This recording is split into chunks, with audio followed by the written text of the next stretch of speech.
quite like the dopamine of damage, is there? Hello, my fellow hunters. Today I want to talk about something quite special, and that's the moment that Monster Hunter changed forever.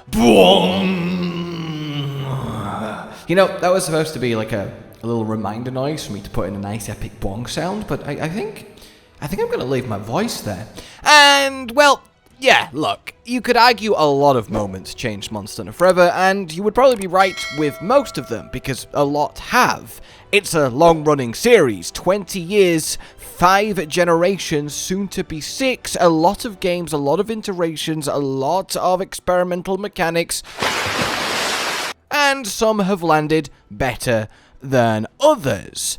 But I think there has been one fundamental change that came about in perhaps the most innocent, innocuous of ways that has forever altered our perception of hunting and will continue to do so, and is essentially irreversible.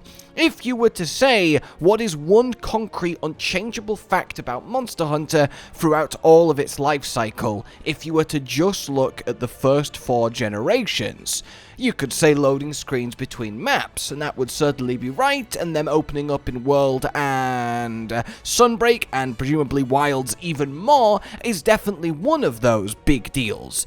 But the other one that I think is equally, if not even more, poignant is, as you may have surmised from the start of this, damage numbers. Now, why am I randomly talking about this? Well, I finally sat down with Cotton and watched the developers go through their history with creating these games for us, all of the directors from the 20th anniversary stream, actually, you know, line for line, took it in detail, discussed it with him, and you'll be able to see that in full pro and new form very soon. It was a lot of fun.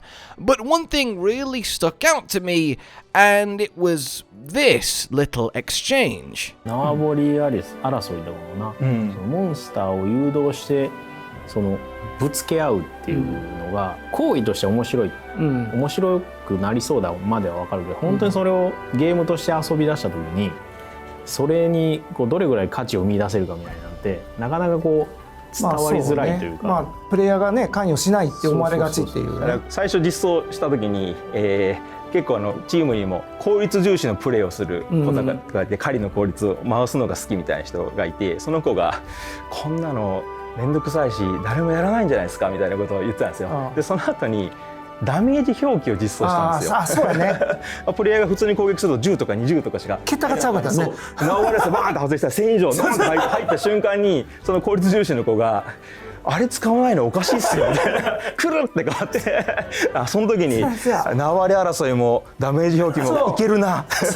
Yeah, turf wars are the reason that we even have damage numbers. Is that not kind of ridiculous? Like, to know it wasn't an intentional choice going into the 5th gen of, hey, should we let players see how much damage they're doing to the monsters? To know that it just came about from a, look, turf wars are really cool, but it's hard to tell what's the point of them if you're not sure if the monsters are actually hurting each other. Which is also like a valid point, because in previous games, yes, monsters could hurt each other, but it was never really a big thing. Monsters didn't stay in the same zones and, you know, fight in any case. They could occasionally clip each other with hitboxes of their attacks and stuff, but it was very whatever. So breaking that mentality going into World with turf wars was a good start, but it evidently needed that damage number push to happen. And I think that is just remarkable and something really worth talking about. The idea that we got such a fundamental change to what you would have said before is an iron concrete baseline rule of the series simply to make turf wars more exciting, not as a way to enhance hunting, although I firmly believe it did, but for an unrelated new idea that they were implementing. I think that is so cool. It's also really brave, because you could certainly see a world where everyone was like, oh, this is rubbish. One of the things I loved about Monster Hunter is not having health bars, not having damage. And of course, we still don't have health bars. I think having one or the other is kind of fine. Being able to see the health of the monster without the damage numbers, or being able to see the damage numbers without the health. Now, granted, one of those two is much better than the other, because if you can see the health of the monster but not your damage, you can still kind of get a feel for how much damage you're doing, and that would be the real lame way round of doing it. So I'm glad they went this route, but I think it does add this perfect middle ground. And you might think it's weird to be talking about this, you know, like 6 years after damage numbers got added to Monster Hunter, and you would be true, but also we've only really recently found out why that's actually been the case, as opposed to what we all assumed is it was just a choice that they made. But I was thinking, is it actually definitively better for the game?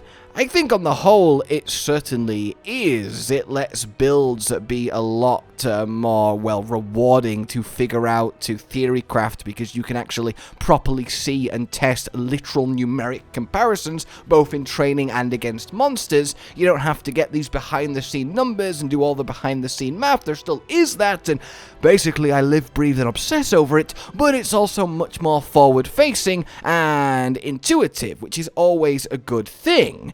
It does kind of go against the whole, you know, angle of you don't want to know it's too gamey, you don't want to have any real way to tell how you're doing outside of looking for physical weakness on the monster, and if you're going out there hitting for silly damage against something that you know that is silly damage for, you know you're destroying it, but then again, you knew you were destroying monsters in the old gens because you would just flinch them constantly if you massively outscaled or outgeared them, so I think that's kind of one for one. But I think more than anything beyond this, as much of it's just a really fun revelation, is what else might change. Like, we got underwater combat as a concept just because a few players were like, oh, I can't chase the Aptonoff over the river in the first zone of forest and hills. That's also absolutely nutty cuckoo bananas. Such sweeping, massive, core expressions of Monster Hunter have come from such seemingly humble origins. And look, to be honest, that's game design through and through, but it's even more magnified here. And it makes me wonder then, looking forward to Monster Hunter Wilds, if we're actually going to get another one of these marquee, fundamental alterations to what we know to be a Monster Hunter game and its essence, and if so, what it's going to end up being. I mean, long range, you could look to 10, 15 years from now, we're on like the 8th, 9th, 10th generation, will it just be completely unrecognizable from its roots? It's entirely possible, yet it will still feel like Monster Hunter. Honestly, looking at Monster Hunter over its 5 generations kind of feels like the ship of Theseus. And if you don't know what that is, essentially it's just a thought experiment. If you take a ship and over the years it needs repairs, it gets damaged, and you replace everything and upgrade everything slowly but surely, and eventually, after enough time passes, 100% of the ship has at some point being replaced. It's still identical in form and function, but technically speaking, everything that makes it up has been changed. Is it still the same ship it was before? And you can see why that can end up applying it to, well, not just Monster Hunter, but games as they go through their cycles and sequels. But I do think it is especially applicable to Monster Hunter because of how things have gone on. If you'd have asked someone before World, do you think we'll ever get damage numbers? It would have been a categorical no. If you'd asked them before World, do you think we'd ever get maps without loading screens? It probably would have been a categorical no.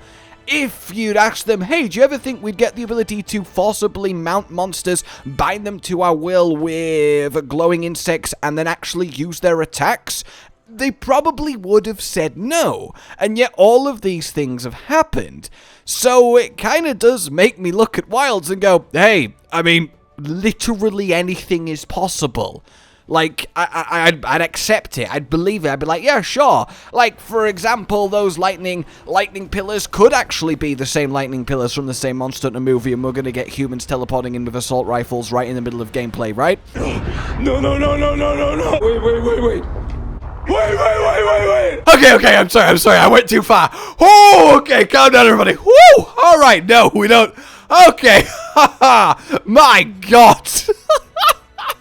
Look, I just think this is a really fun thought experiment because it really is so interesting to know that not only we got something so defining, but it came about as essentially collateral damage to something altogether not related or required for it.